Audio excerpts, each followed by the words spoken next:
speech, you know, this wonderful apparatus we have that makes us different from other kinds of beings. Thinking of the human apparatus as being like a musical instrument, and thinking of, you can take that even further if you think of a word or sentence as being like a song. When you learn to play music, you learn to read the different notes, and the notes are arranged one after the other. You know, you go from A to B flat to whatever, and some notes may be shorter or longer than others.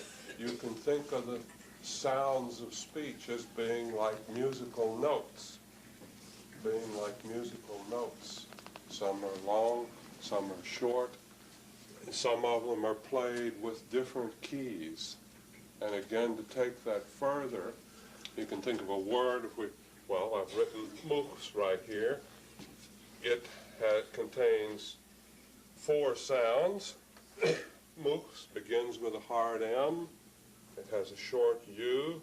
It has that XW, which is a blend of X and W. You make a H and a W at the same time, mooks. And it has an S at the end of it. But you might think of this as, you know, the hard M note, the short U note, the XW note, and the S note. And what I was beginning to explain to you yesterday is how to think of those notes. Instead of thinking of them in terms of where you put your fingers on a clarinet or the keys on a piano keyboard, we need to start thinking about how the human speech apparatus is like a musical instrument, and I'll go back over that. One of the things that you have to have with a musical instrument, if you want to play music, is you have to have, I'm not talking about stringed instruments like pianos and violins, but for instruments like trumpets, clarinets, tubas, you need an air stream. That without an air stream, without air being produced by your your lungs, you don't get any sound at all. See, when I'm talking and moving my lips, if I'm not moving any air up, through, and out, there's nothing there. But you also need something else on top of or blended with the airstream. You need what technically is called a source. If you were studying the science of sounds in physics, you'd use this term source. And the main source for sound in human speech is produced in your kalamet, in your voice box, where there's a thin pair of cords, that function very much like the mouthpiece on a clarinet or the mouthpiece plus the lips on a trumpet. And those cords, when they come together closely and the airstream goes through it, they buzz. So when I go, I'm producing what's called pure voicing, but that is a combination of an airstream and a source. But we don't go around saying to each other. Instead, we play different sorts of notes. We don't play that neutral note, but we play notes like E, A, U, A, Sa, and so forth. So in order to get the different notes from the organs of speech, you need sound chambers and a set of keys. Sound chambers and a set of keys. Well, if you look at a clarinet, it has a fairly simple sound chamber. It's just a long, thin barrel-shaped sound chamber that goes from the mouthpiece down to the bell. If you think about a trumpet, it has a bit more complex set of sound chambers. You know, it has all that plumbing that that turns, and it has 3 keys on it, so that if you press one key, the sound chamber might be longer than if you press another key that will give you a shorter sound chamber.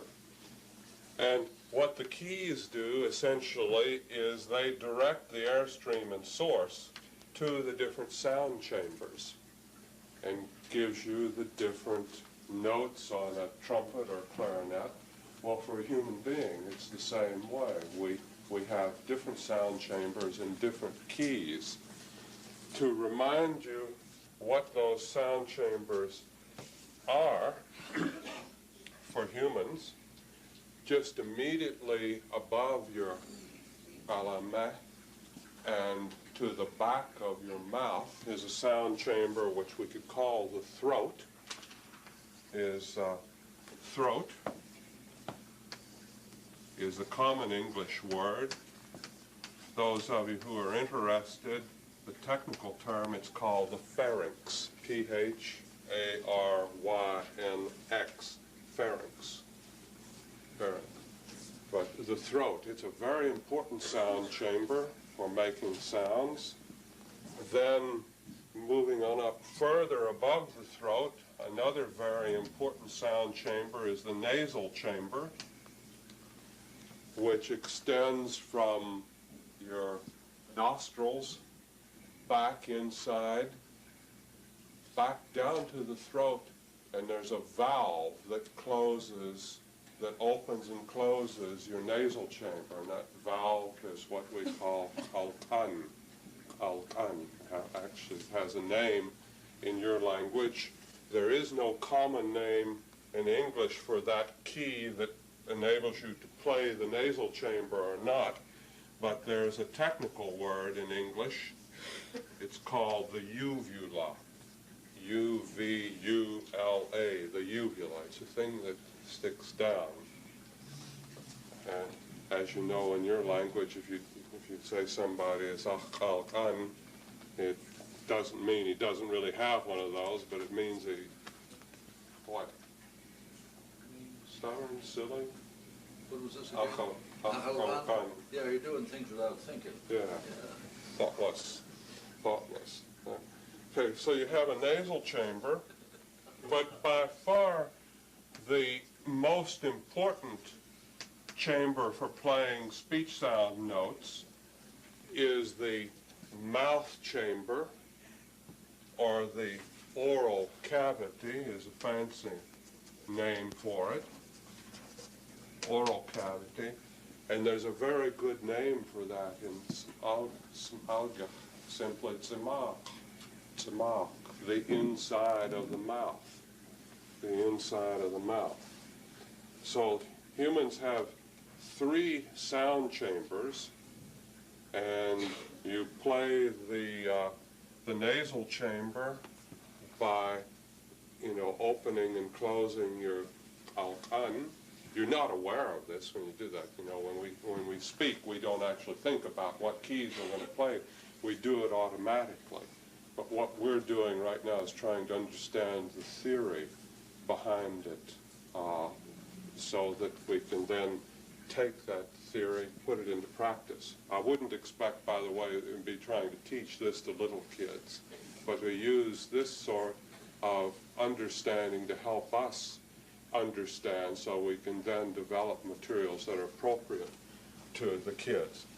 But I'm beginning to see now, just over the last day or two working together, I think this notion of sounds being like musical notes may be a good teaching concept to use.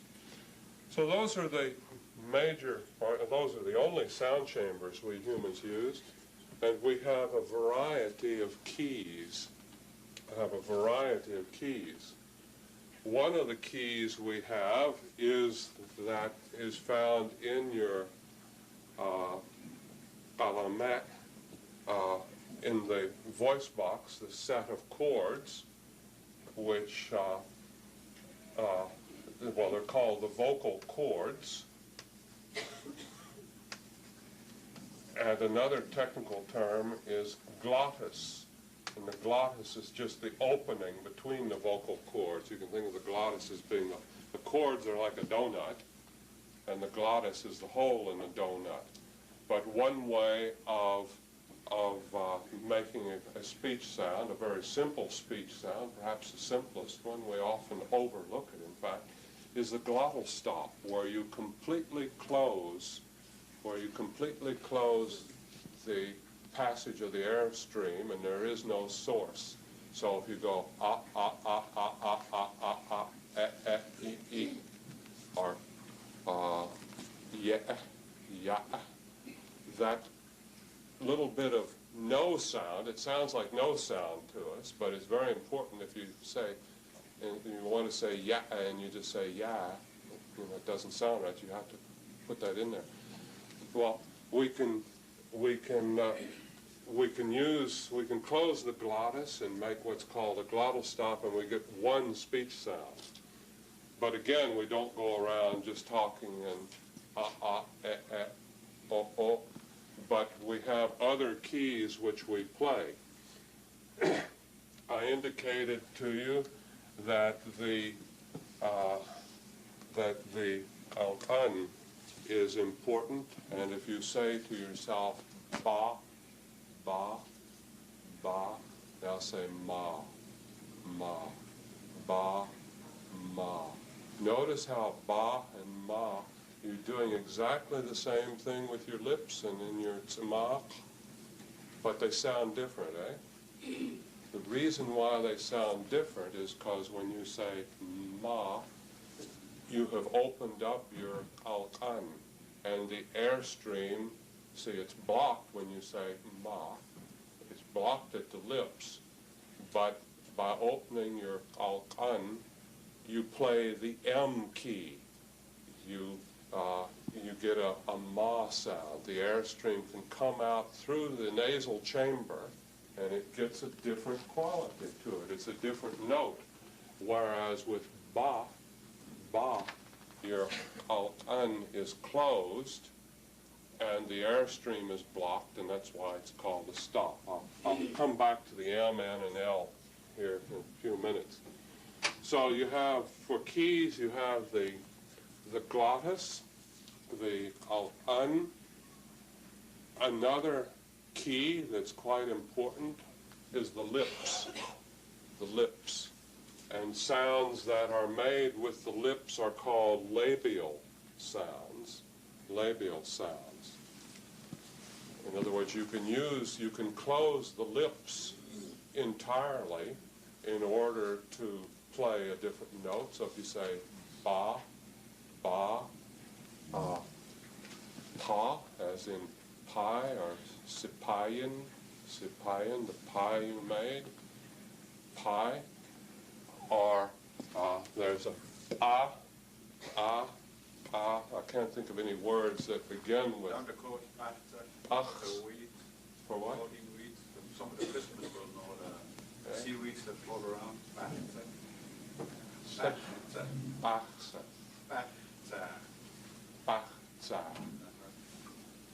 Okay. And some coast people, instead of saying machs, will say achs. Achs. There's one right there. But good on you. That's a good Australian expression. We say good on you. Yeah. But can you hear how that is not pachs or bachs, but achs? It kind of pops. But anyway, what I'm talking about is the lips are a very important key for playing notes. But probably the most important key, not probably, I'll state this definitely, the most important key for making human speech sounds is the tongue. The tongue. And our tongue, our human tongue, is very different from the tongue of other animals. It's very different from the tongue of monkeys and of apes, which look quite similar to us, but which can't talk. We use our tongue in several ways to make speech sounds, but just focusing on some alga. One part of the tongue that's extremely important in producing the sounds of some alga is the tip of your tongue. If you say a word like dep, you can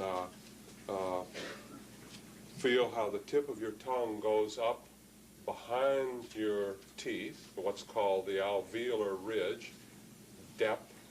Or if you say tun, toost, notice how you're using the tip of your tongue up there. And then if you say a word like ta, louse, or ach, lake, those are played with just the tip of the tongue. Similarly, if you, a word like dup or dep here, to make tsiggins, and up. Again, notice how you're using the tip of your tongue to do it. And for most people, this sound right here, the tla, as in tlak, your lower lip, tlak, it's also made using the tip of your tongue, but you're doing something else with it. So the tip of your tongue is a very important key. But we also use the back part of our tongue. If you were to look at a human tongue, you know, if you were doing an anatomy class, you'd see that it's shaped something like this, that you have, you know, a long, thin blade, and then there's a big, fat body behind it. You know, when you cook a beef tongue or something like that, how it's, you know, thin there in front and then has that big main body.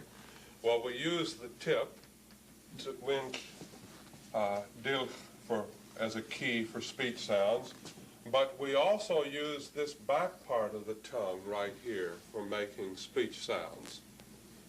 And that back part of the tongue is what's known, there is no common English word for it, and I don't know a good Smalgic word for it, but there may well be one. It's called the dorsum. That's a Latin word. Often English, you know, borrows words from Latin for its technical vocabulary. But if you look at yourself, and it's the dorsum that we use to make these dorsal sounds. You can think of dorsal sounds are the K and G kinds of sounds, the K and G and GW kinds of sounds. And if you watch yourself in the mirror, you can see how the front G, the ga, well, ga, gua, ga, gua, ga.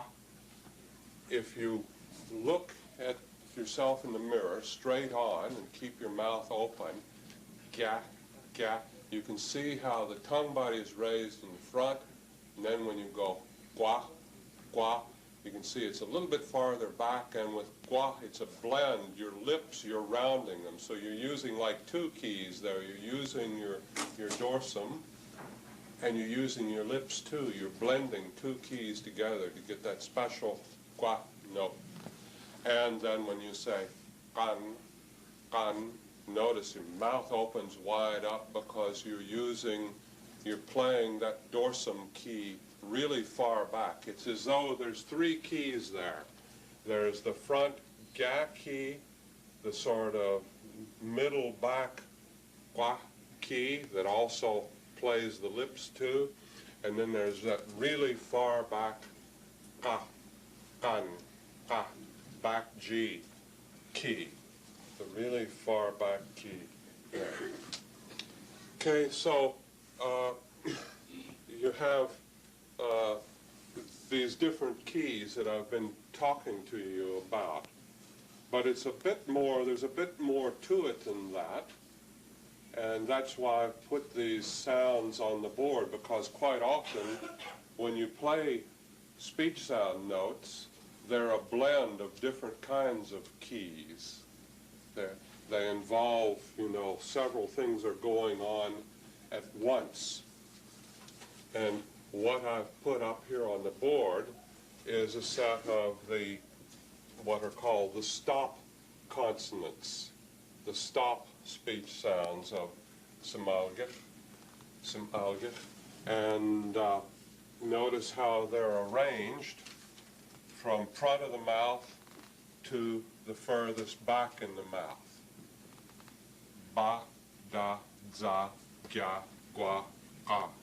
I'm moving from ba to a, from front to back. A, da, za, la, gya, gua, ka. Again, a, from front to back.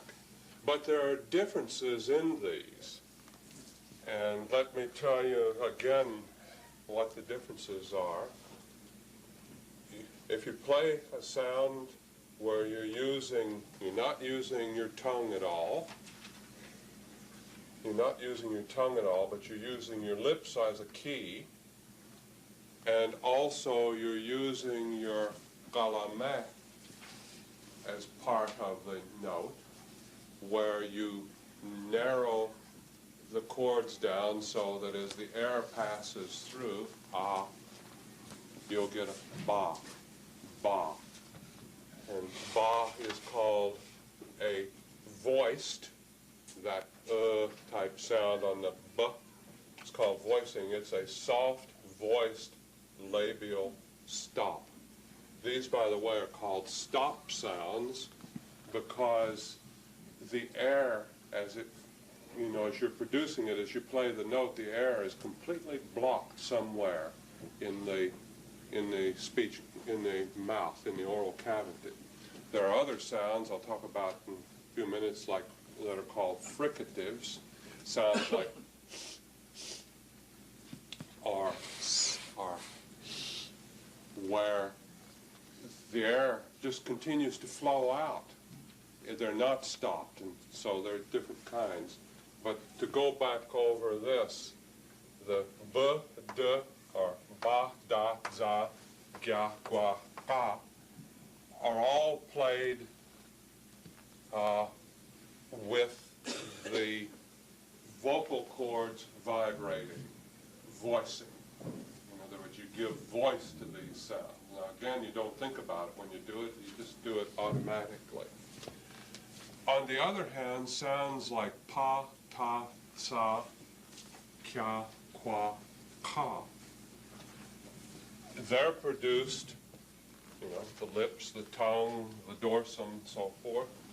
But in producing them, you're not doing anything with your galameh. It's just open and the air can pass through it. So they are called voiceless, voiceless. There's no voicing with them.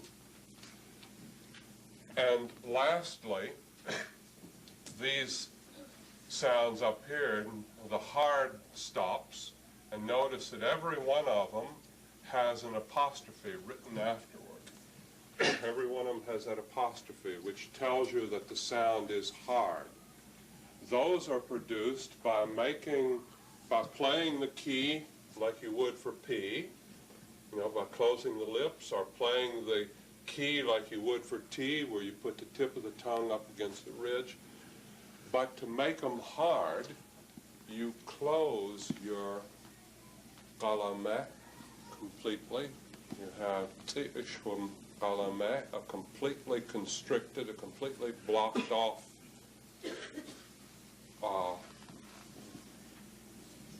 voice box. You make a glottal stop, in other words, at the same time as you make the P or the T. And you make that glottal stop, and unconsciously you raise up the voice box. And the air is trapped inside. It can't get out because your lips are closed if you're making a P, and you see your glottis is closed, and you raise it so that the air pressure is raised, and then when you let your lips go, the air comes running out. Ah, ah, ah, ah. And the sounds pop a bit.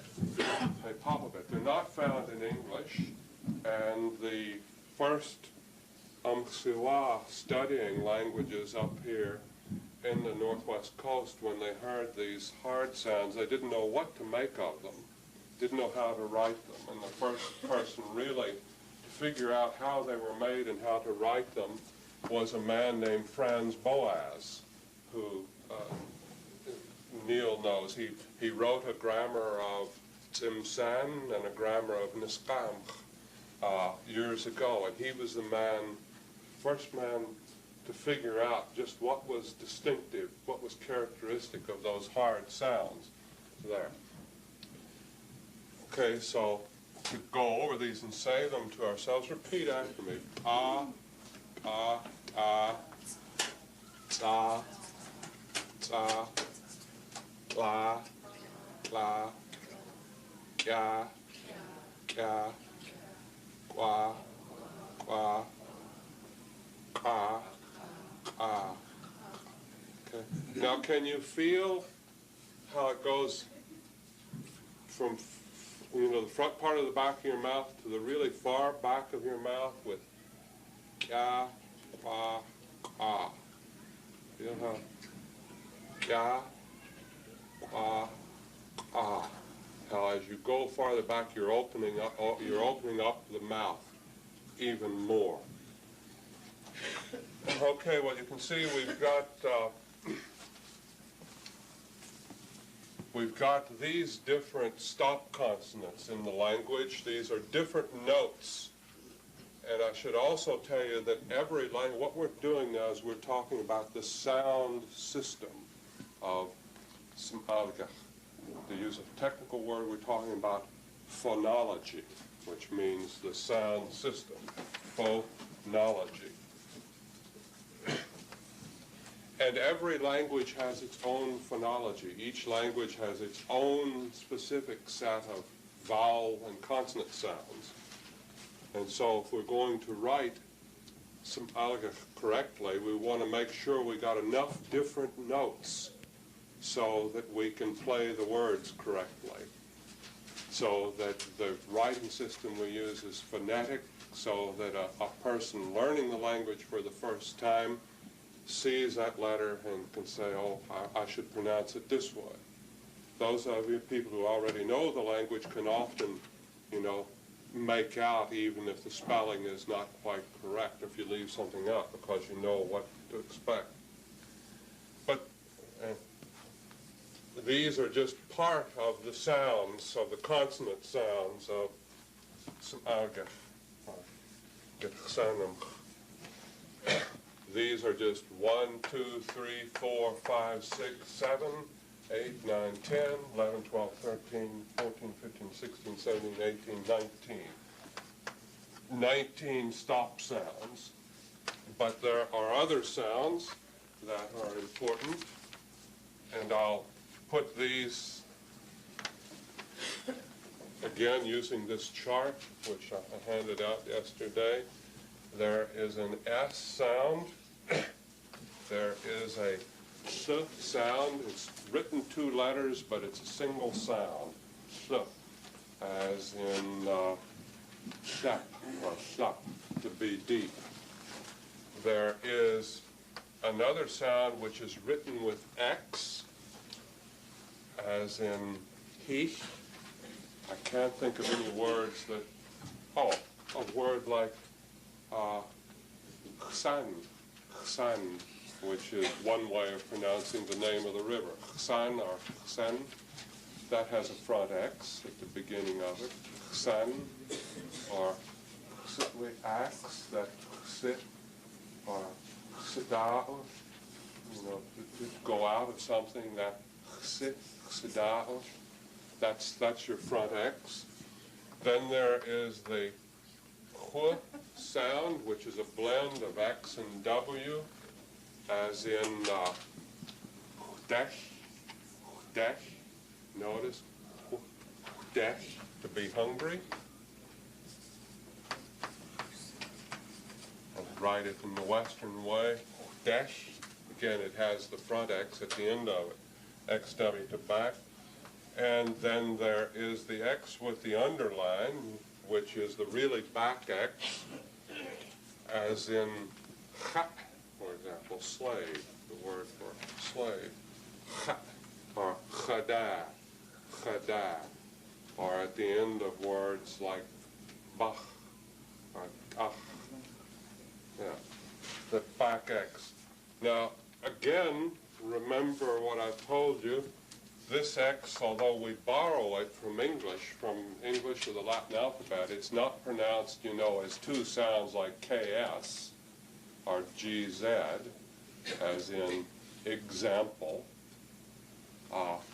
example, where it's pronounced like GZ, or even its name, X, which, see, is pronounced like this.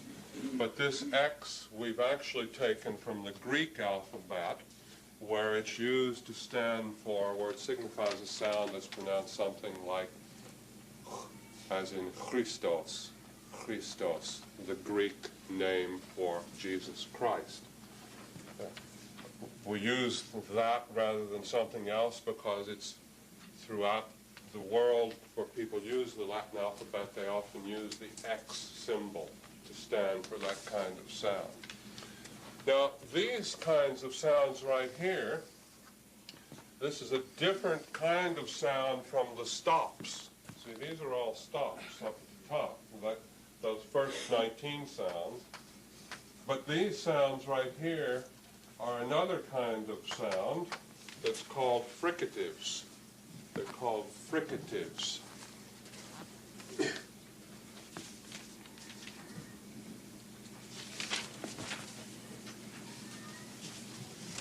And notice that when you produce an S, as in sa, sa, sla, hya, hya, hua, cha, that the airstream continues to flow out. Sa, and you can say s, or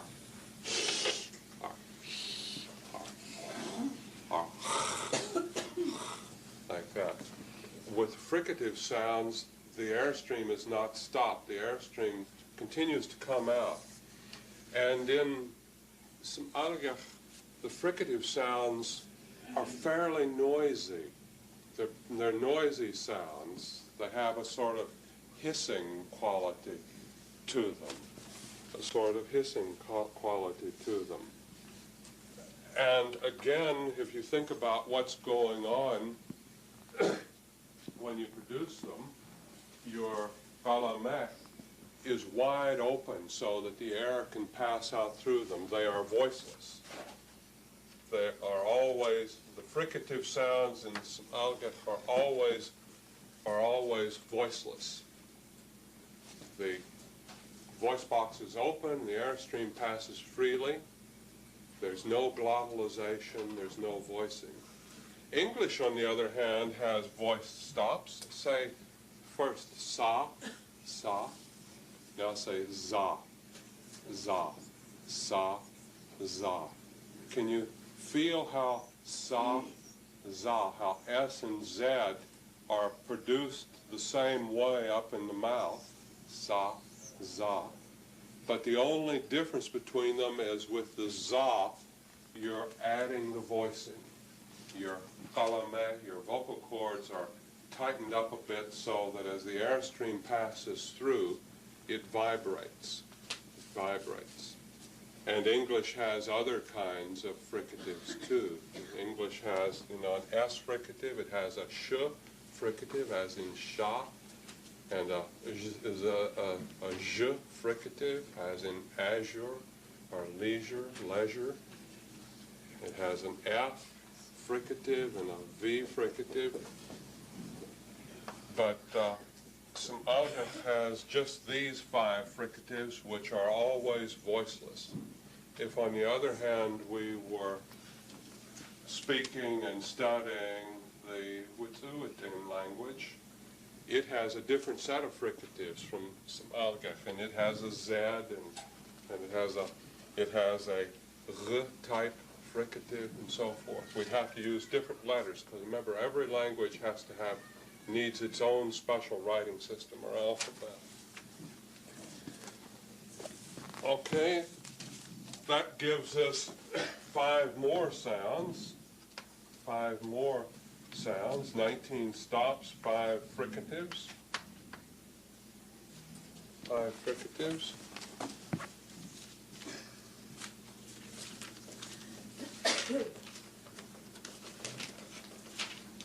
Continuing on down, another set of consonants which are called resonants.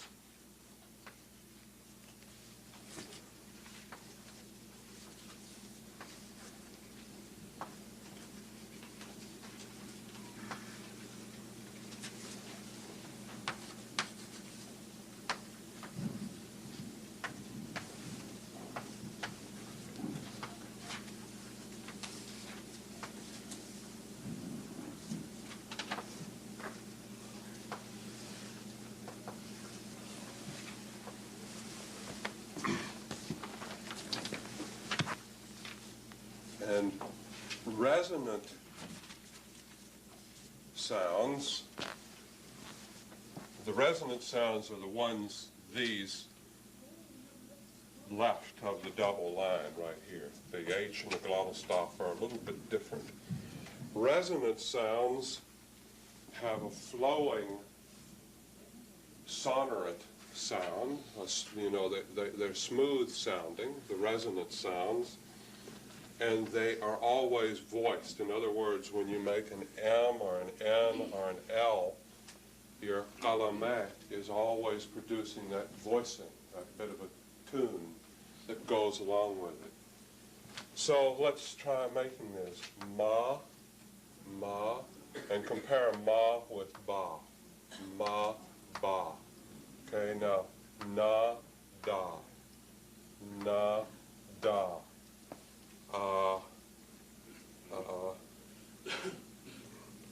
Notice then how m is to b as n is to d. That with ma and ba, they're produced in the same way, but they sound different. And the reason why they sound different is because with the m, with the ma, and with the na, you have your alqan lowered, and the note can go out through the nasal chamber, and make it sound different. Okay, now la, la, la, la. This is called simply a lateral sonorant. L is called lateral. Try saying la, la. Notice how you put the tip of your tongue up for la, just like you do for ta or da. Da, la, da, la. But notice with la that the air can come out over the sides of the tongue. La, the air comes out over both sides of the tongue. La. Whereas with da, da, the air comes just straight out of the mouth. And that's what makes them sound different. That's why they're different musical notes. And then 2 more soft resonants, ya, ya, and wa, wa, ya, wa, ya, wa. Now, English has, you know, ma, na, la, ya, and wa. You know, the English language uses M, N, L, Y, and W, and they generally spell words using those. But in some other, we have 5 more resonants that aren't found in English. And they're similar to English, but a little bit different, and we need them to indicate how they are different. These resonants right here in this top line are soft, but the resonants in the bottom row are hard. And we indicate that they're hard by putting the apostrophe before the letter. And yesterday, Smagadam week, Ash and I were talking about that in the class. He asked, well, why don't you put the hard sign after the letter?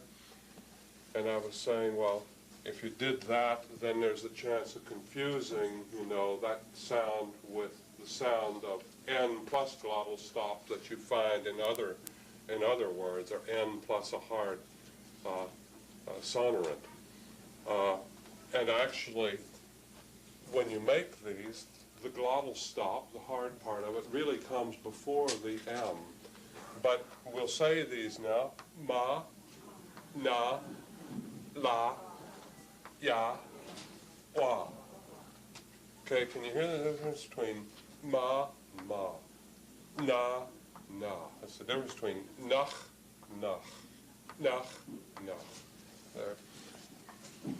Lach, lach. Lach as on and lach, mending needle. La, la. Ya, ya. Wa, or wa, to find. Skapwa.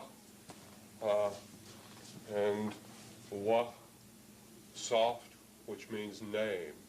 So in other words, we use, if we want to write the word that means name, it's simply wa, or if we want to say your name, one. But if we want to write the word that means to find or to get somewhere, wa. Dat was get on Max. We've just arrived at Hazleton. Wa. So we write the hard W that way. Well, how are these sounds made? How do you play these keys? Well, we know the ma and na, the M and N are played just like B and D, except that you have your alkan lowered so that the air can come out over. But with these sounds, what makes them a little bit different is that you completely close your galamet. Just before you close your lips, you close your, not alkan, your galamet, sorry, galamet. You close your glottis off. You can hear at the end, if you take a word like shin, timsla, feel how at the end, timsla, where that, it's not timslam sounds like a white man trying to pronounce your language, but timsla, that's the hard M at the end of a word. So just as you have hard stops, you have hard sonorants in the language. Hard sonorants. And 5 of them. And notice that these are played, that ma and ma are played exactly the same place in the mouth as ba, pa, pa. So pa, pa, ma, ma, ma. All the same part of the mouth. They're labial sounds. Ta, ta, da, na, na. All played at the same part of the mouth. They are coronal sounds, tongue tip sounds. There is no nasal corresponding to that, but the la are played at the same part of the mouth as you make as the tla and tla, tla, la, la, la, la, la, tla, tla. Can you feel how those are all your tongue tip? They're all very similar, but you're playing slightly different keys. You didn't know that you were doing this. You've been doing it all your life. But now what I'm trying to do is to bring it out into your consciousness, to show you the logic of how, when Lonnie and I were designing this system, you know, the sorts of considerations that we were thinking about. So that gives us 10 more sounds, resonant sounds. Resonant sounds. So we've got 19 plus 5 gives us 24. 24 plus 10 gives us 34 consonants. 34 consonants, but there are actually 36 consonants. There's 2 we haven't gotten. Remember yesterday I said there are 46 sounds in Somalia, which you need to write. 46 sounds altogether, letters or letter combinations. 10 of those are vowels, and 36 are consonants. We've just done 34, so we're left now with two more consonants. These are called glide consonants.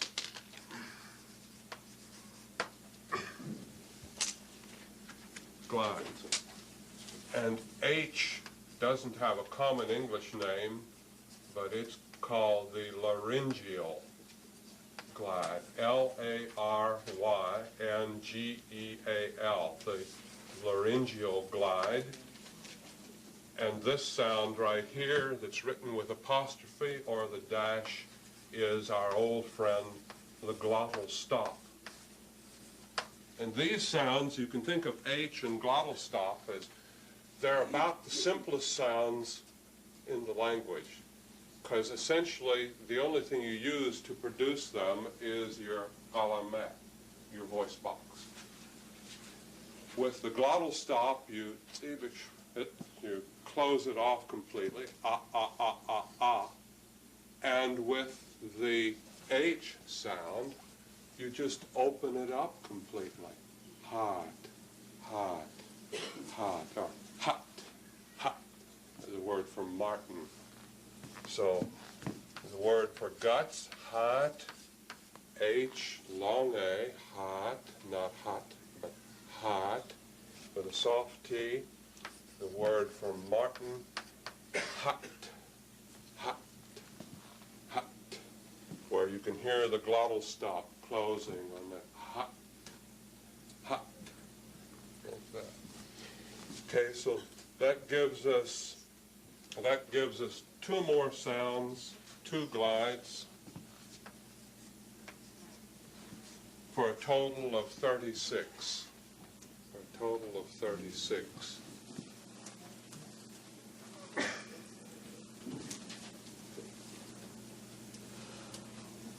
Anybody have any questions about these consonants? Because I'm doing all the talking now and with just a minimum of examples, but anything that I could perhaps make a bit more clear to you.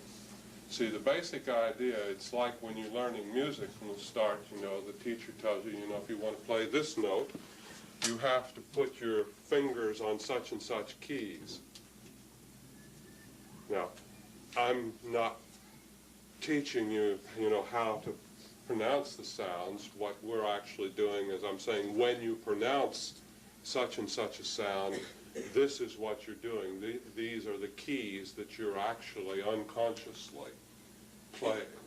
I was a little confused about your X and K when you said son, you used X. Okay, that's a good point, Margaret. There are some people who pronounce the name as Gitxsan,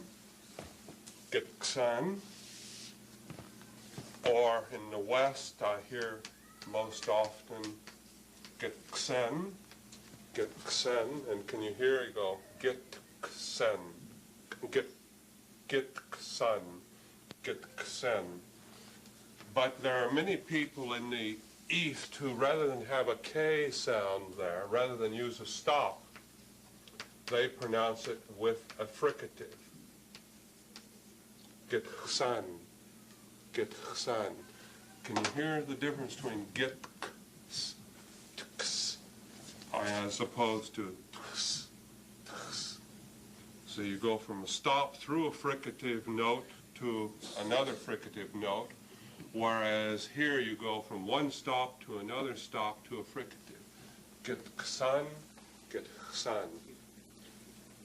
How many of you pronounce it as Gitxsan with a K? Gitxsan. How many of you would pronounce it with an X, as in Gitxsan, Gitxsan? And how many of you would pronounce it as Gitxsan? Okay. Now, would you have a K there? Would it be Gitxsan or Gitxsan? With a K or an X? Gitxsan. Once more? Gitxsan. Okay.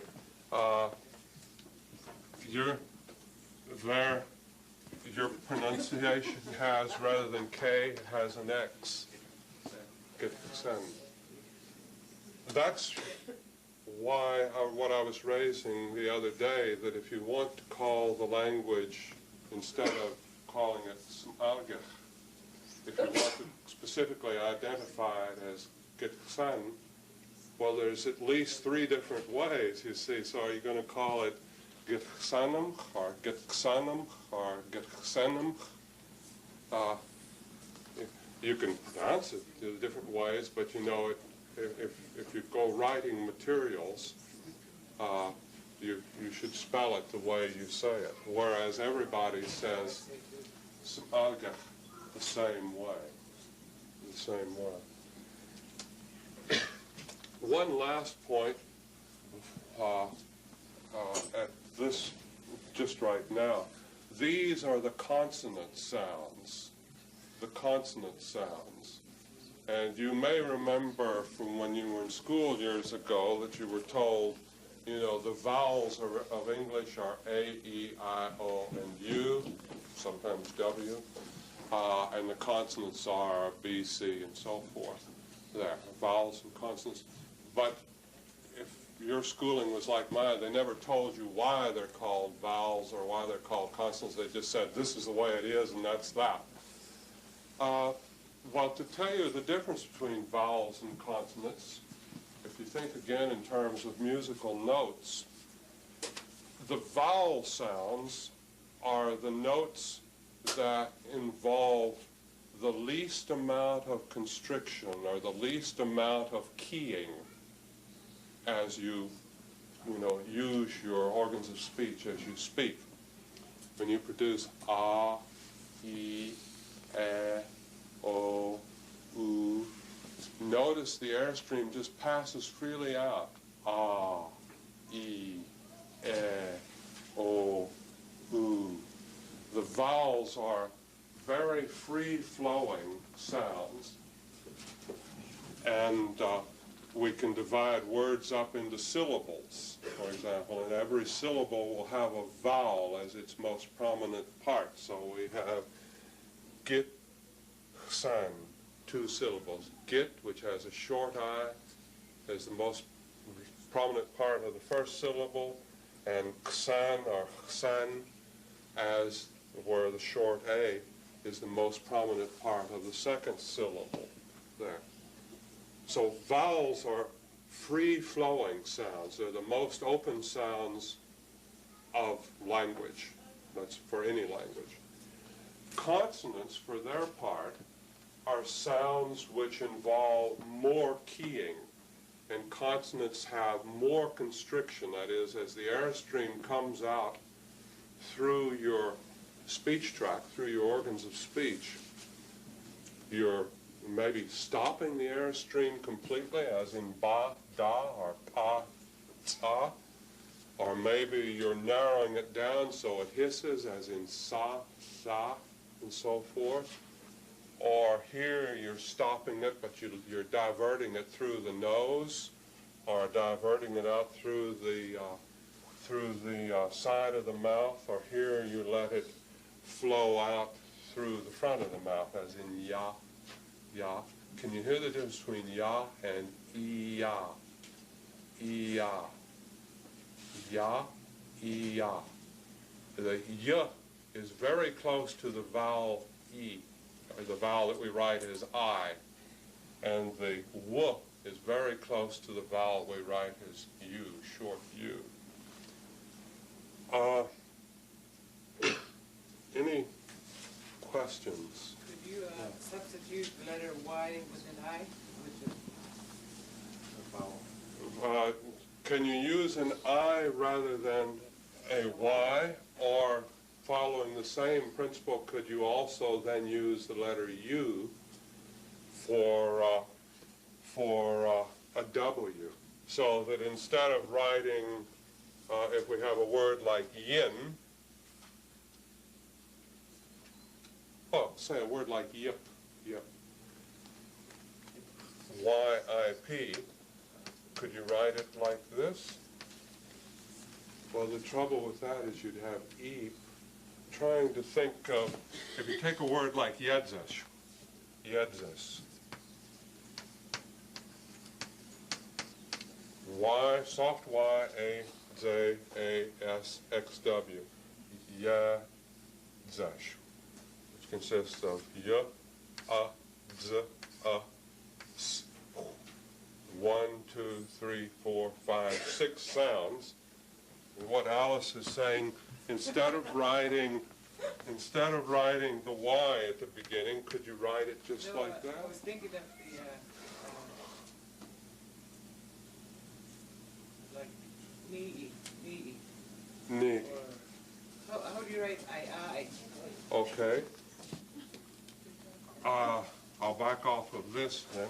The word that means I or me, listen to it. It begins with an N, but does it begin with a soft N or a hard N? Ni. Hard. Hard. So hard N. Now is the vowel long or short? Short I, is it ni or ni? Long. There are some people who have it with a short vowel. Who pronounce it as ni rather than ni. But listen to it at the end. It has a hard Y there. Ni, ni. And you can tell it's a hard Y if you put the question suffix after it. You know? Ni, ya, ni, ya. You can hear it. Ni, ya, ni, ya, ni, ya. Or at the, if you take the word for frog, kanao, kanao. So you might want to say kanao is really, ka-na-u, kanao, like that. But if you put the question suffix after it, you can quite clearly hear it as a W. Kanao, kanao, kanao. And when I tell you, to put the question suffix, I might also say that's a good way to test, what the sound at the end of a word is if you put the question suffix ah after it, it then is no longer at the end of a word, but it's between two vowels, and you can often hear it more clearly and identify what it is. Lily. Are there any rules that concern changing the end letter to something else, like say in English change the Y to I? Yeah. Yeah. That's a good point, and I'd like to come to that later, that we'll see that some of these sounds are very closely related. They belong to families of sounds, and it's good to realize that they're related, and it helps you to understand the sound system better. So, for example, hich, H-I-X, which means fat or grease. If you put the suffix on it, we want to say bear fat, smach, not smach. But notice how when you put the suffix on the front X, it changes into Y. That's why I have Y and X in the same column, because they belong to the same family of sounds, the same mu, mooey, not mooey, but mu and mooey. XW changes to W. And for older speakers, back X will change to H. So you have over here, bech, behe, behe, for my lungs, or be the same, behe, in Eastern too there. But many younger speakers I know will say behe. Younger speakers are a bit different, but what I'm getting at is that the back X and the H, the back X and the H belong to the same family of sounds in what we might call classical. So, okay, well, I'll answer any more questions you have, but it's about time for our break. I realize this may be, I hope I'm not tiring you out, because there's no difference between consonants and vowels, and we've been talking about the 36 consonants of Somalia, and how really those are like 36 different keys or 36 different notes that you use in playing words or producing words, if you think of words as being like music. But there are 10 more sounds that we need to go on to now, the vowel sounds of Somalia.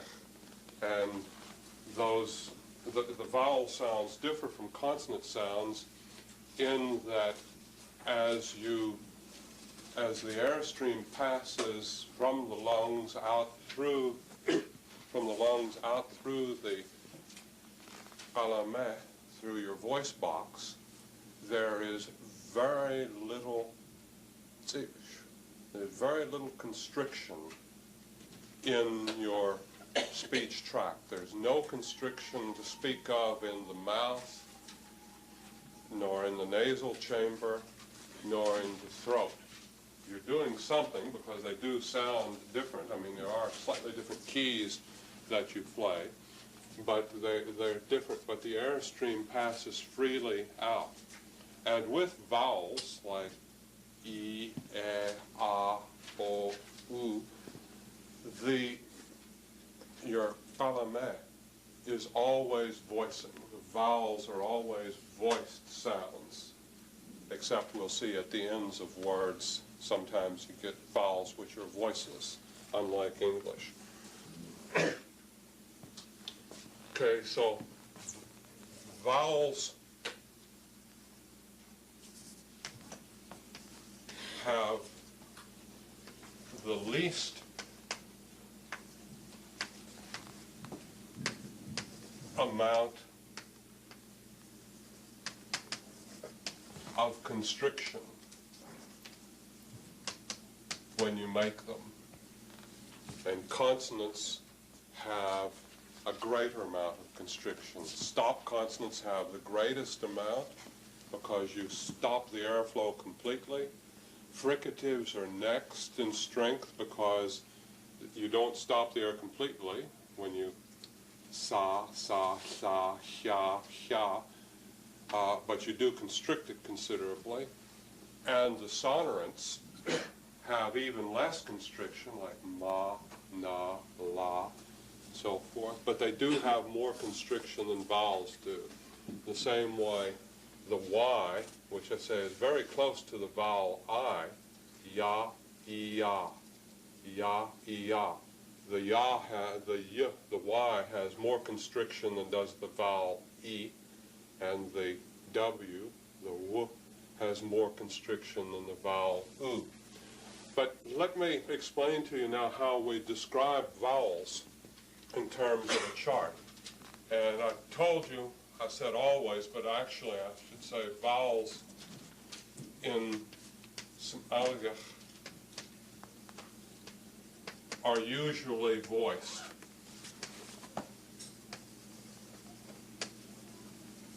That is, when you produce the vowel sound, your palamé is vibrating. Okay, well, vowels are generally described in terms of three things that you do with your mouth. And vowels, you don't use the tongue tip. To play the different vowel keys, you use the dorsum of your tongue. the same part of your tongue that you use for making the K and G and back K sounds, that back part of your tongue, that's the part of your tongue that's most important for shaping the different vowels. And the way we describe vowels is in terms of whether your dorsum is high, mid, or low, and whether it's fronted or it's in the back of the mouth, or whether it's central. Now, I'll explain this in a minute, but in other words, you look, when you produce a vowel, to understand how it's produced, you have to pay attention to whether the tongue body, the dorsum, is the tongue body high or is it low? Is the tongue body in the front part, in the Q type, in the Q part of the mouth, or is it back in the G part of the mouth? Is it front or back? Well, I'll put the vowel sounds, put just the short vowels up right now. E, E, A,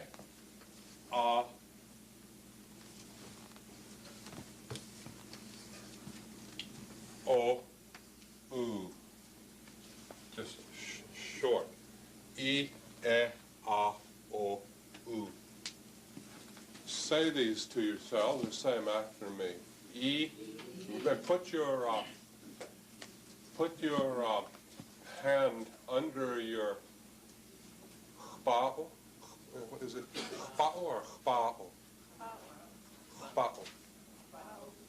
Long? Chba'u. Got it. Okay, jaw. Chba'u. Which we would write like this. X, front X, B, long A, hard W. Chba'u. Chba'u. Jaw.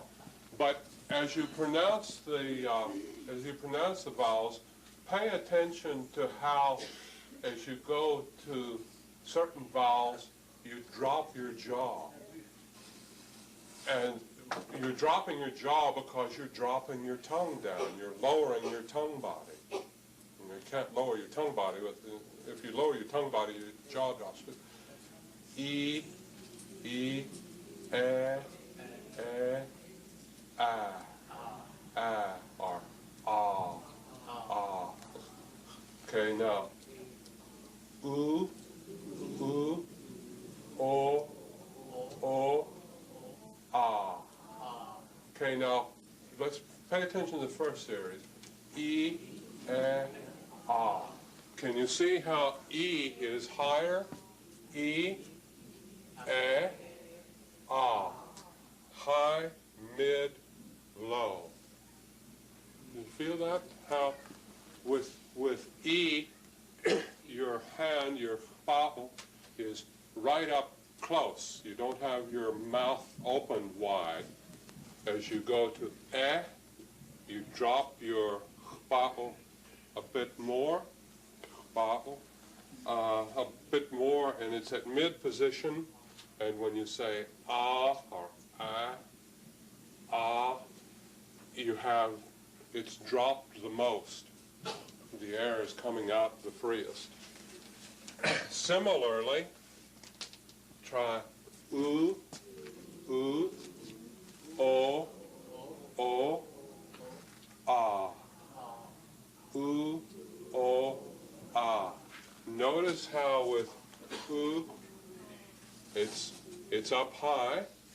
It's a bit lower with o, and again ah is very low. Following me now? In other words, one of the ways you play the keys for producing the different vowel notes is by raising or lowering your tongue body. Okay, now what's the difference between E, U?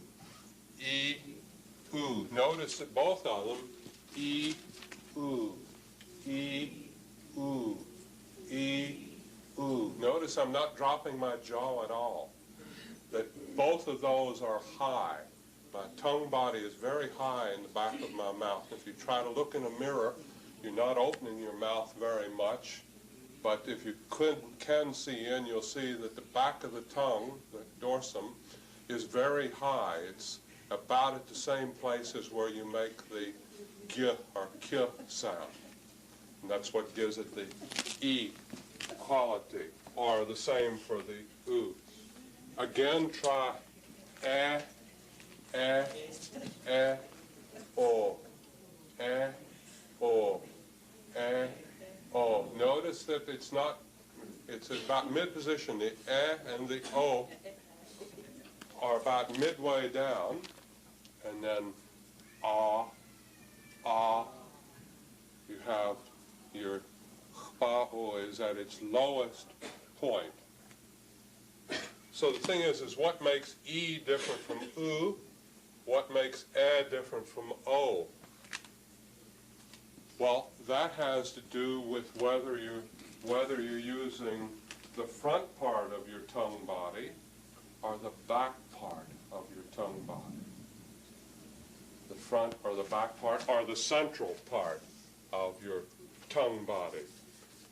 If you try saying E, oo, well, one of the things you notice right off is that E, oo, is that with oo, the lips are rounded, oo. But if you look inside the mirror, you'll look at inside your mouth in a mirror, the E is produced at the front part of the back of the tongue, and the oo is produced at the back part of the back of the tongue, at about the same position as the gwa, or the kwa, or the kwa.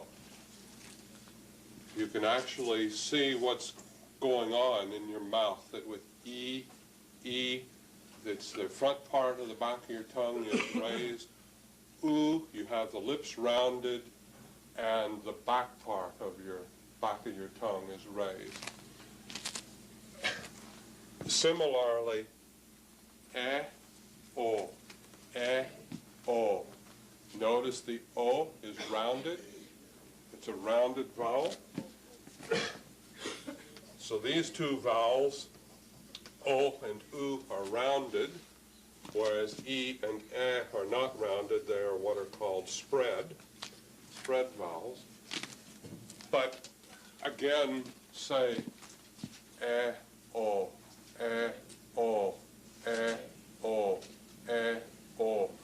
The major difference, you're not moving your chpa'o, you're not moving your jaw, but you're moving the back part of your tongue, and because your mouth is pretty open, you can check the difference between and o, or and o in the mirror. You can see it quite clearly. With it's the front part of the back of your tongue that is playing the note, and with o, it's the back part of the back of the tongue, back in that back G region.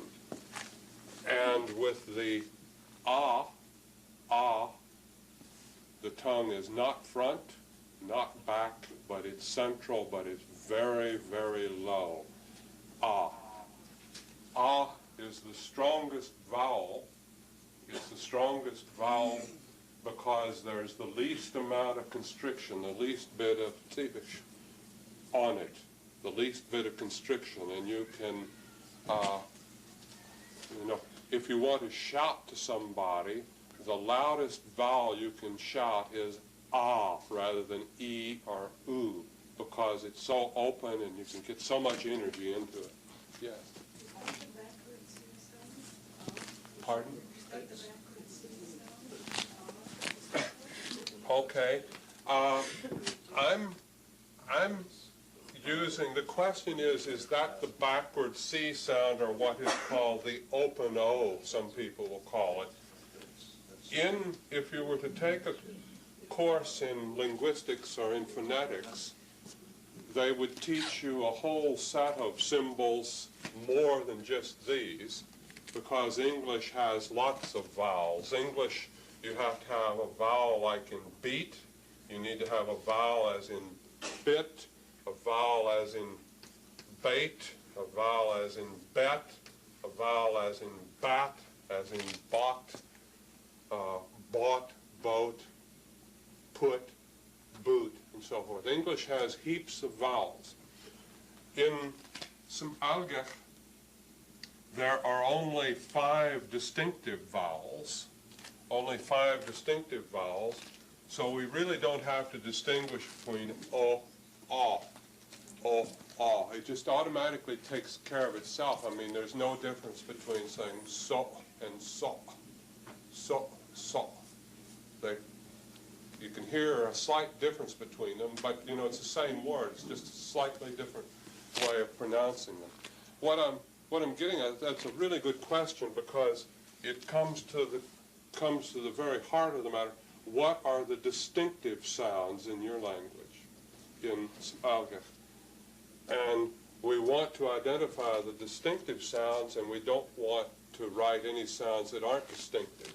So, for example, in English, there is a difference between the sounds S and what we write as SH, or if you were doing it in linguistics, S and S wedge, between sa and sha. But there is no difference in Algech between sa and sha. And you notice, in other words, there's no words like in English we have seat, sheet. Seat is something you sit on, a sheet is something you put over you. But there are no such words in Algech that differ, only one has S where the other has sh. And that's why, you know, older people who are primary speakers of Algech will often use the two sounds interchangeably instead of saying, you know, she told me, they'll say, she told me yesterday.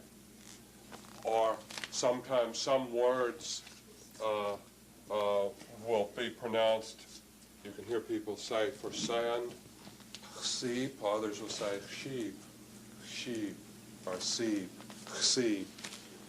There's just no difference between the s and sh. In the same way, there's no difference between s and ch. There. Some people will say tzach for nose, others will say chach for nose. You hear that sometimes. But what I'm getting at here is we don't need to use that extra open O, all vowel sound, because it's not distinctive in Algech.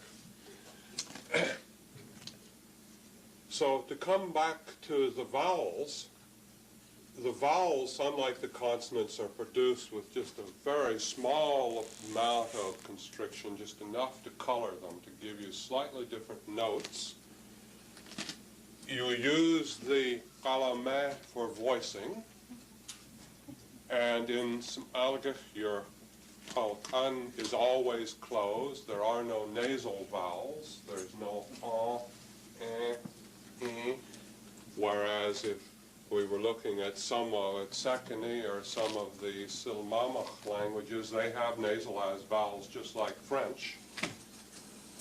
And you don't use the tip of your tongue to produce the vowels, but you do, for some vowels, you use your lips, like dus and dus, and dost or tost, where you're using your lips to round a U or an O.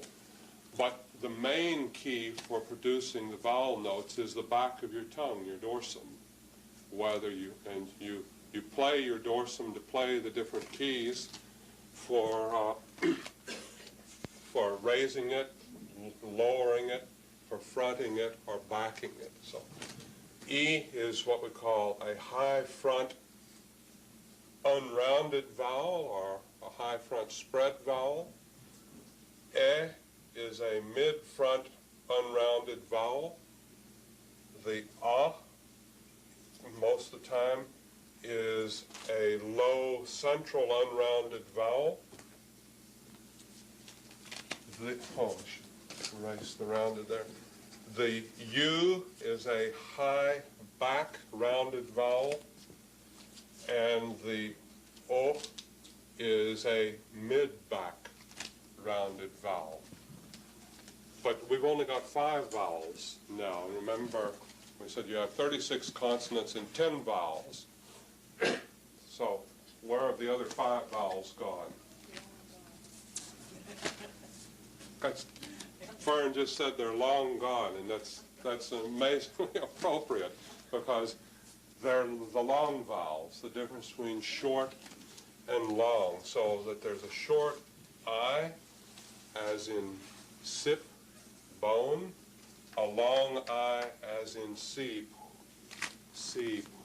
Notice, well, sip, if something is sip, it's tough, hard, like a bone.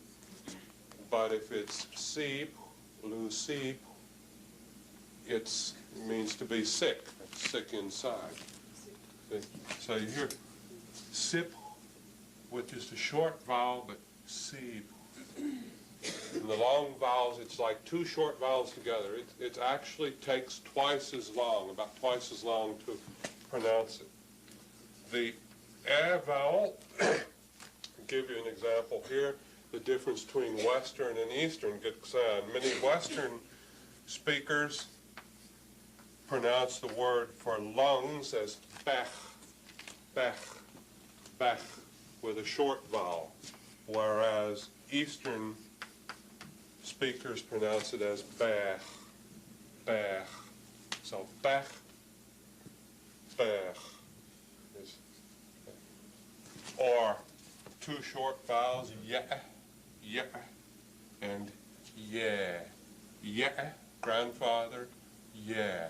Dim sa, yeah, nee, I'll leave, I'll go off, go away. Yeah, has a long vowel in it. Can you use 2 E's instead of 2 I's, like for seep? It look more like seep. Okay, that's a good question, Delia. Could you write a word, instead of writing seep this way, can we write it this way? Well, the problem with doing that, what you're doing is, have English words like see and we, where in English we use the double E for a E-type sound. But if you do that, then you're not going to have, you can't use the same letters to stand for the eh sound. You'd have to choose something else. So in other words, if you were to write seep this way, and it consists of 1, 2, 3, 4 sounds, you would be writing this E sound, you'd be using an English type musical note for it. You'd be mixing English writing with some Algech writing. And that's something that we all have to work very hard at. I mean, even me sometimes I will catch myself, a bit of English writing slips in there. With the 2 E's, wouldn't you be saying sap? That's right. This would be pronounced as sap, which I don't think is a word, eh? Is there a word, sap? No. Cordelia has it.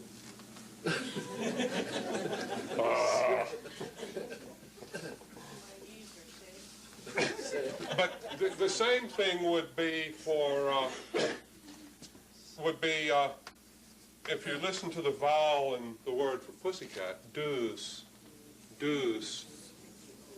Yeah, you might ask, well, why not write it the English way right here as D-O-O-S, deuce.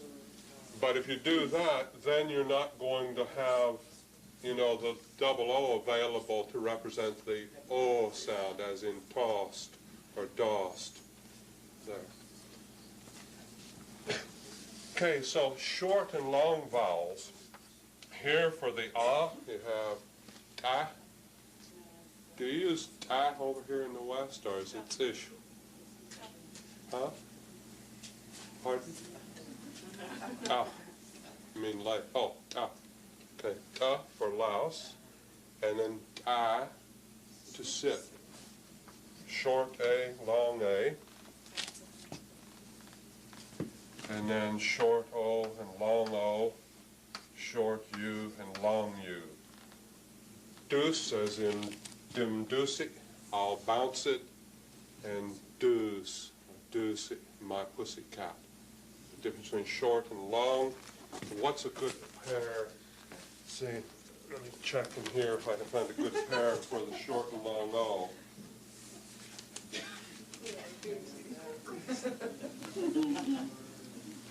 Well, moss, moss, moss, or thumb, but I can't think of a short O right now. Some people might.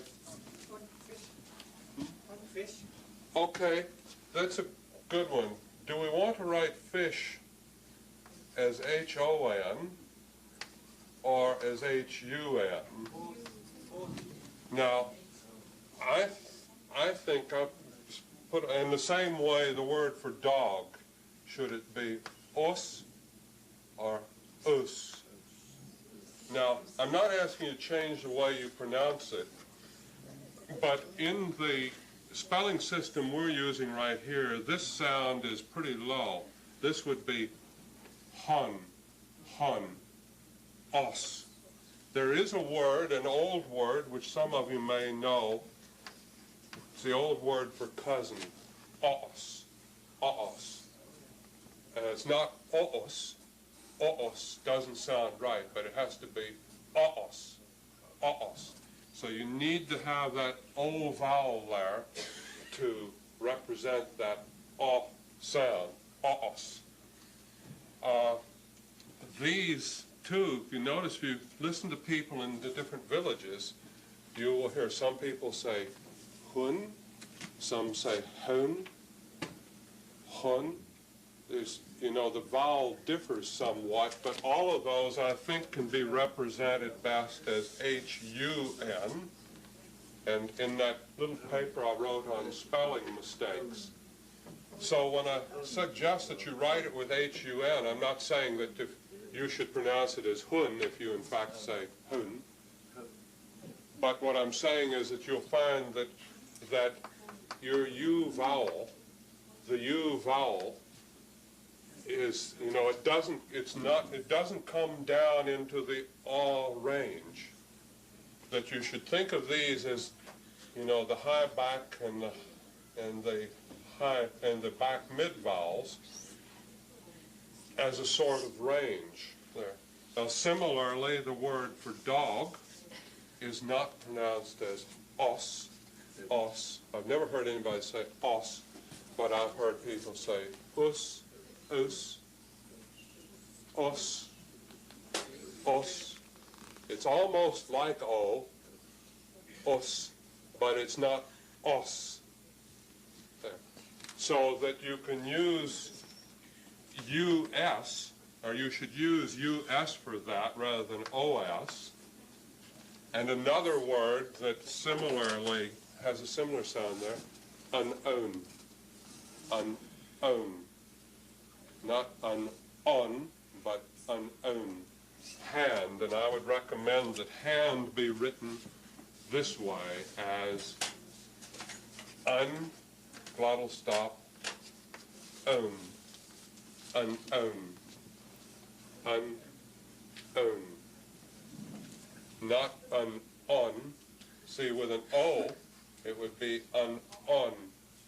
Now, some of you are a bit puzzled right here, and what I want to make plain to you is I'm not saying you should change the way you pronounce the word. I mean, that would be ridiculous for me to tell you how you should pronounce words.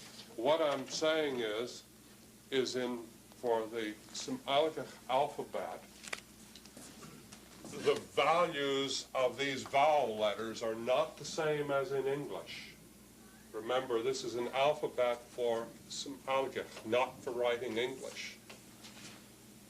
And that when, you know, I've looked at hundreds of words in the language which that have back-rounded vowels, and when I and I can see that, you know, that some of them have vowels that are high and back and they come down almost to O or O, but not quite.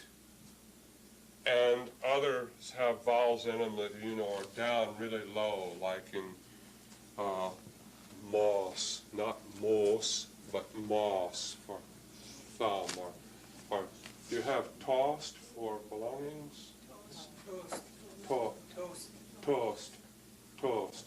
Okay, well that's O, that's not down. You write that with an O. Okay, now there was something else I wanted to say about that, but I can't think of what it is. Oh.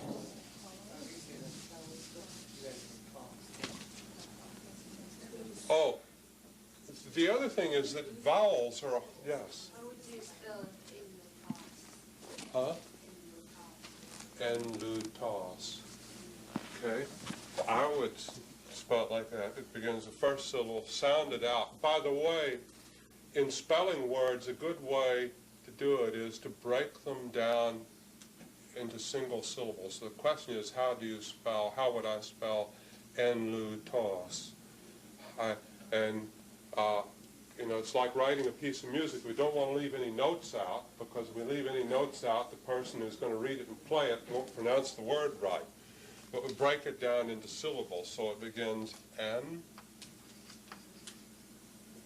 Eastern speakers would pronounce that un. Lu. Short or long lu? Long. Okay. And tossed. Have a T at the end?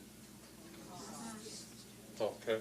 Now, is that a short or long O at the end?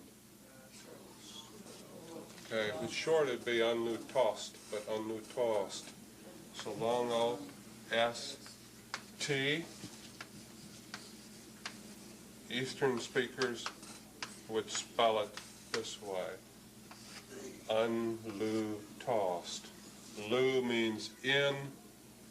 Un as a prefix means it has several different meanings, and I'll go over that later. And as a root word, un means something else too.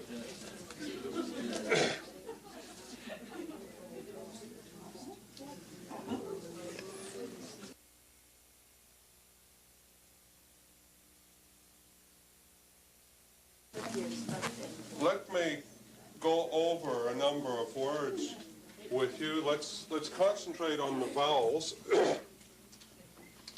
Let's concentrate on the vowels, but let's see how we would write these words.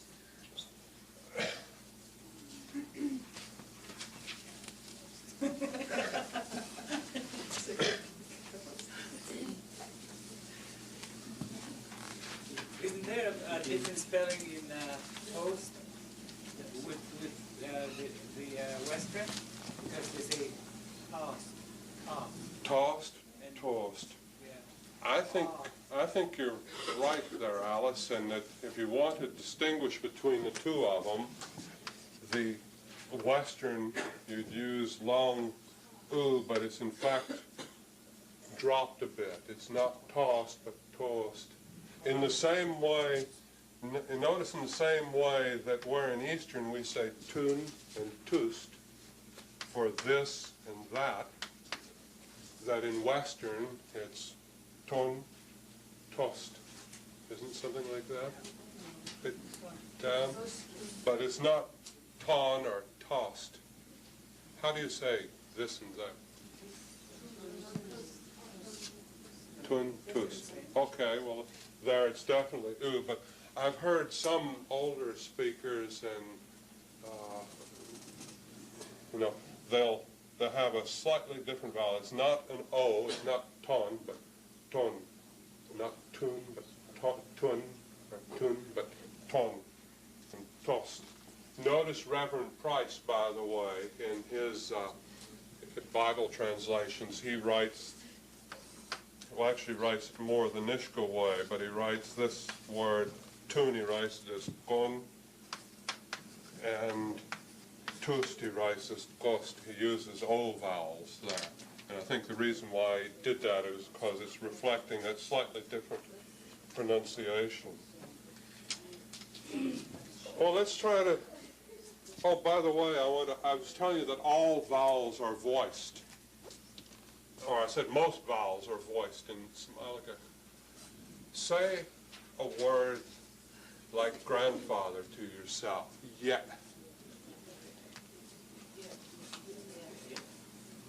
Okay, now is it yeah, or yeah? Yeah. Okay. This is what's known in Somalica. It's what's known in linguistics as a voiceless vowel. That vowels at the end of a word following a glottal stop become voiceless. A voiced vowel, this would be pronounced as yeah, yeah, yeah. But the normal pronunciation is yeah. Some people don't even, and what you have there is a voiceless short eh, yeah. What you're doing to make it voiceless is that you stop pushing the air out. It's not voiced, there's no air flowing, but you have your organs of speech are in the same position as for an eh. But try this word, his grandfather, niyet. Niyet. There, the vowel becomes voiced again, or tends to be voiced. Voiceless and voiced. But we don't have to have a special letter for a voiceless eh and a voiced eh, because it's completely automatic in the language. You just automatically do it. You'd have the same thing as in ya, ya, for spring salmon. And if you were to put a suffix or something after that, that ya would become ya'a. The vowel would voice up there. Can't think of other examples right now. But let me ask you about a number of words, and let's see how we'll spell them. Let's try to consolidate some of our knowledge right now. The word that means no. Nay, nay, nay. What's it begin with? N is it a soft or hard N? Soft N. Which vowel? The E vowel, short or long? Nay. Okay? So this is not pronounced knee in the English way, but it's nay in the Somalica way. How about the word that means yes? Okay. Does it have a short vowel or a long vowel? Long. And there's a glottal stop, and what's at the end of it? Another E, which is voiceless. Okay. How about a word like net or dust is powder? What vowel does it have in it? Long A. Does it end in or at? Soft or hard T? Okay, hard would be but soft T. Okay.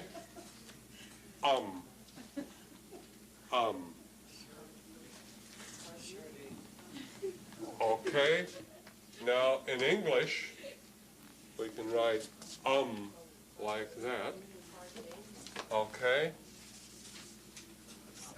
So it's AM, and it's not If we had double AM would be the Niskam pronunciation.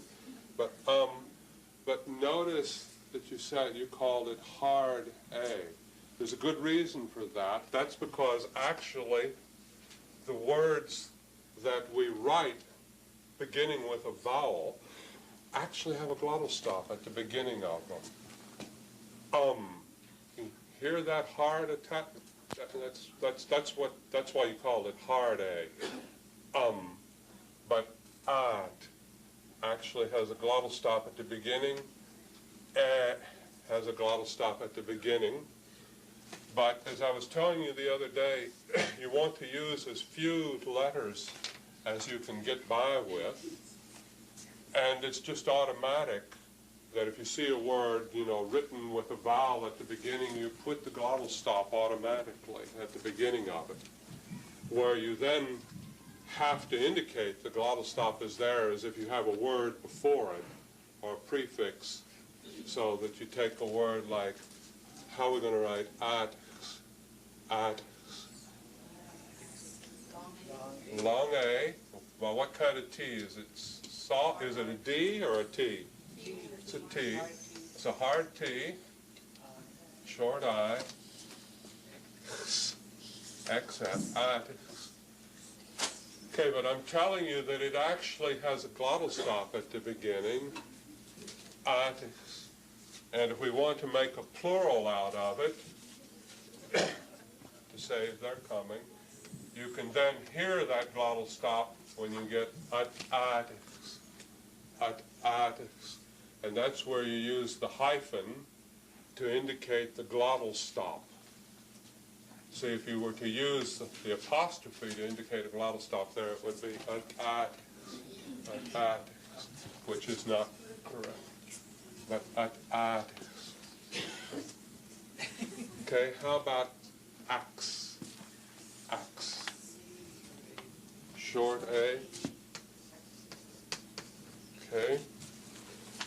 Oh, to come back to this, spelling it this way is using the English type, like but, cut, cup, to write a short ah sound. But we want to save this one.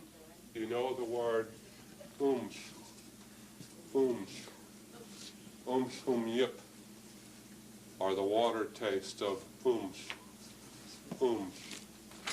Okay, let's sound that out.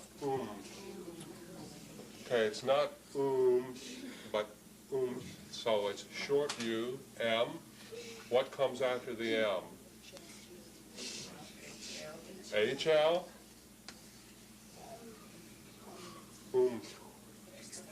Great. It has 4 sounds in it. U, t, XW.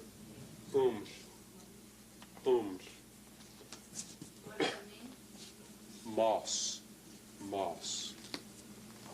And yip would be mossy ground. What, the old days they used it for diapers too, because it's very absorbent. Okay.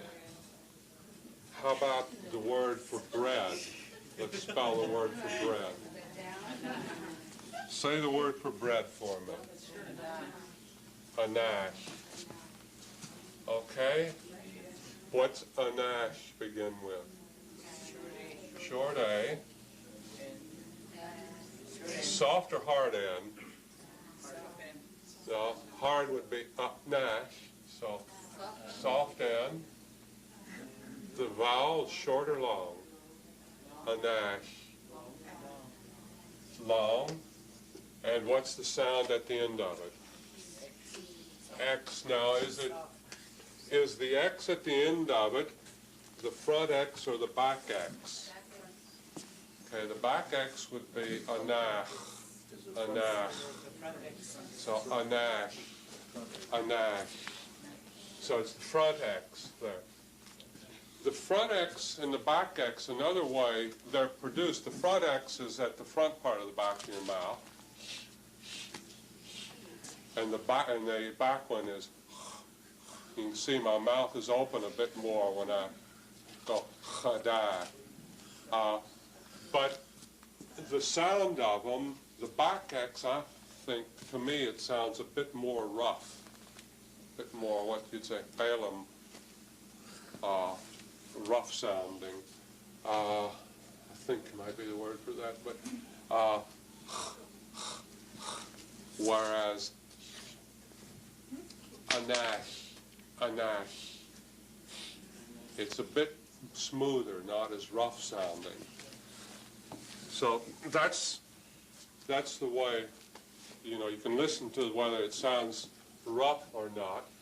The other thing is quite often you can put a suffix on the end of a word that ends in an X sound, and you can tell whether it's a front X or a back X by whether you get an E vowel or an A vowel.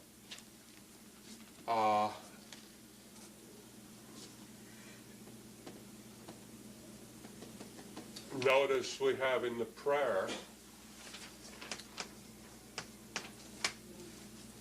you have the root word limsh, to sing, and, you know, oyoch nin estuds limchit, limchit. Whereas if you had a back X, last night I gave a speech, and part of the thing I was saying, you know, that we were learning how to, discussing how to read and write the language, and I said towards the end of it, dim dip willa litzchat. Now, notice litz. It's a back X. You can hear it's rough, but notice I don't say litzchit, but litzchat. How to write it, litzchat. This doesn't sound, litzchat by itself doesn't sound quite right. It needs to be part of a longer string. But what I'm saying is, giving you a bit of a preview here, is that you can check the vowels that occur at the following these X sounds at the ends of words. And if you have front X, you'll get an I vowel usually. If you have back X, you'll get an A vowel. If you have XW, you'll get a U vowel. So, much, mui, but you can say, well, no, I'll skip that, but now I'm getting ahead of myself. Alice. With me, I usually drop the X in limit. Okay. Alice is just pointing out many speakers would, instead of having limshit, would have just limit. In fact, I wonder whether most all speakers would have that. It's limit. Which sounds better? It's limit or it's limit? Yeah. Quite often you drop sounds like dilch, dile, not dilchai, and so forth. And the underlined X there? Yes. Litzchat. Yeah. Does not, do you really need the A there? Because the underlined X is... Well, if I didn't have it, if I just had that, it would be litzcht, but litzchat. There is, I think, an A there. I could be wrong, and okay, if I could go on a bit more here. How about a word like dul? Dul. How are we going to spell dul? D. Short U. L. Dul. P. Okay. Dul. Okay. Drum. Western would be anus, Eastern anus. Anus begins with E, or short A for Eastern. Soft or hard N? Soft. Okay, is it enus or enus? Okay, short. And what's the last sound? HL.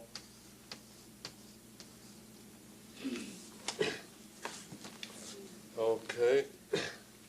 Now let me ask you about these words, how you might spell them. Pace. Pace. Pace. Some people would say pace, but pace. Pace. Pace.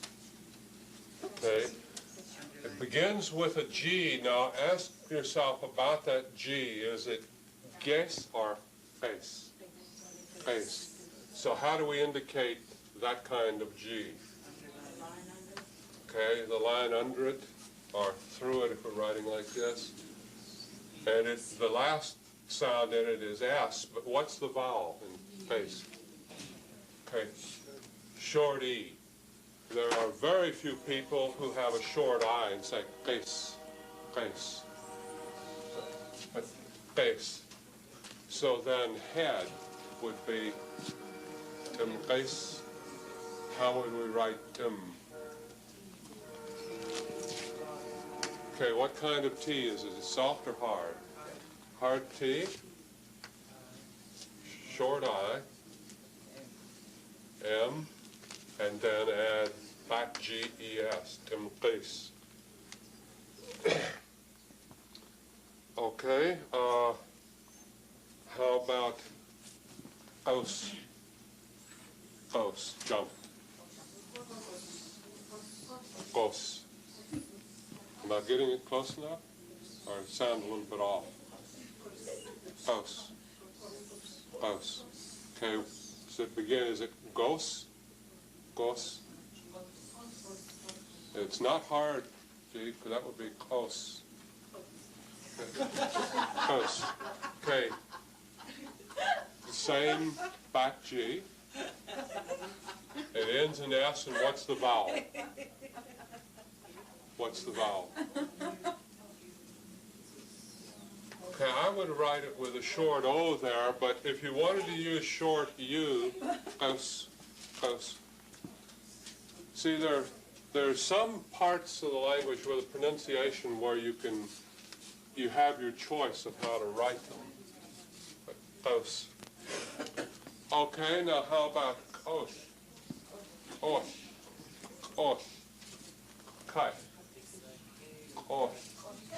What kind of sound does os have at the beginning? It ends in O-H-L, os. Os. But what kind of sound does it have at the beginning? K. K. Now is it kos? Kyos? No. Okay, now is it kos? Kos? No. Os. Hard. Os. Os. What does that mean? Cut. Dim. Nah. Oh, wait a minute. Oath is fish. Clean fish. Right. Sorry. Yeah. I was thinking of oats. Oath. Okay. How about, see if I've got it right. Cut own. The old-fashioned knife. They open fish and clean it with. Cut own. At home? Okay. I know it slightly. Sal, you made sal? No, the first. Have you got to that stage yet? Coat is the first stage of cleaning the fish. Yeah. Opening it up outside, taking the head off. You're preparing it. You're ready then to take it into the smokehouse, you see, or into our Wilpsahone. That's coat. Cleaning it, taking the head off. There's a word, old word, I know is own, but I'm hearing people pronounce it as home. Fish cutter. It's the old word for before they got, metal knives.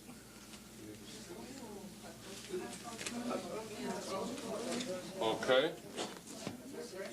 Let's write that down. Home. Okay, how are we going to write it? Ha. Okay. H is always soft because it's always done with the qalame open, so ha, osh.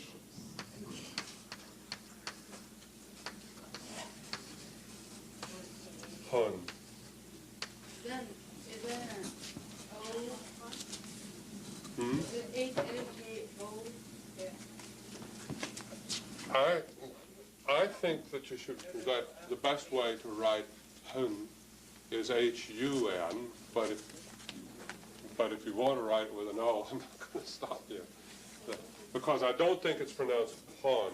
See, the nish in the skyway is hon with a clear long O, whereas over here our way is hun or hun, hun. Lydian. Is that two words or one word?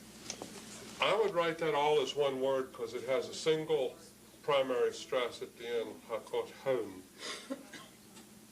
But it obviously is put together from two words. It's like English compounds, like, you know, we have black bird.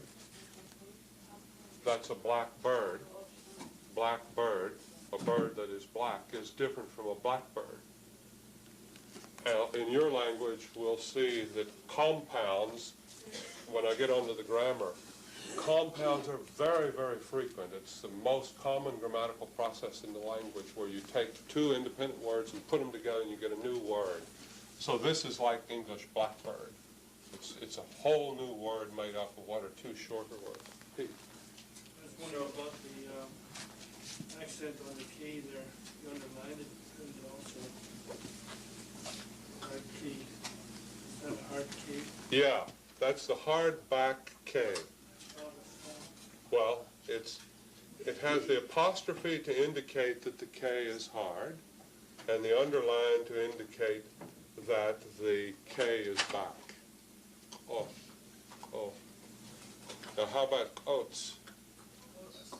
Oats. Oats. That's going to end in s. But does it begin, oats begin with the same sound as ot? They begin exactly the same way.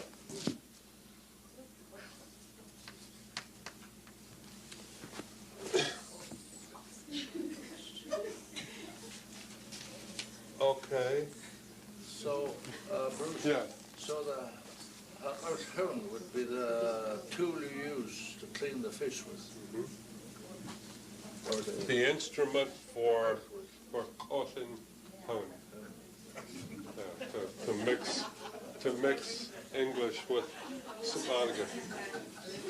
Okay, well, what I'd like to do now, the last bit of new information this morning is that there are other vowel-like sounds in the language that technically are called diphthongs.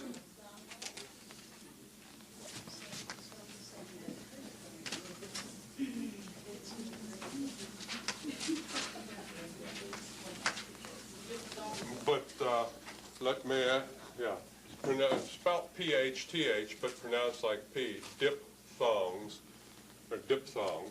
A diphthong is a vowel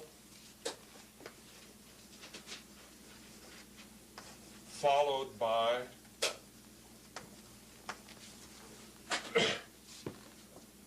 a glide, or a resonant glide.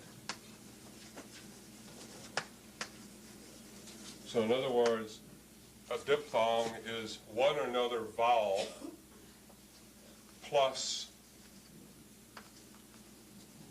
Y or W. For right now, Y or W. Okay. Simple. But there's a kind of dish that was served in the old days called dikes. Dikes. Now let's see, how would we spell dikes? Dikes. What's the first sound in dikes? D. And what's the last two sounds in dikes? KS. Now I. What's the first part of I?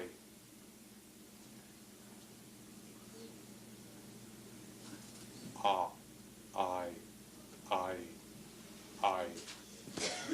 A, Y. Dikes. Don't pronounce this dakes, you know, like from English, remember? But you can hear it quite clearly.